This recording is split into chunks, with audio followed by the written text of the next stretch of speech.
آج عام آدمی کراہ رہا ہے، اس کی قوت خرید جواب دے چکی ہے۔ ضروریات زندگی اپنے بچوں کے لیے گھر لانے کی صلاحیت سے محروم ہو چکے ہیں۔ لوگ خودکشیوں پہ اتر آئے ہیں۔ چھوٹے چھوٹے بچوں کو کہیں ان کے ذبح ہونے کے واقعات، کہیں ان کو برائے فروخت۔ کیا پاکستان کے بنانے کا مقصد یہ تھا کہ قوم کو آج یہ دن بھی دیکھنا پڑے گا؟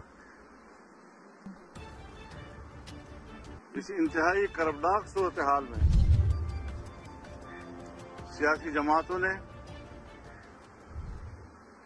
حالات کا صحیح ادراک کر کے جو اتحاد قائم کیا ہے، اس حوالے سے مشاورت بھی ہوئی ہے۔ قوم کے اندر، اداروں کے اندر نظم و ضبط کا فقدان ہے، گڈ گورننس کا نام و نشان تک موجود نہیں ہے۔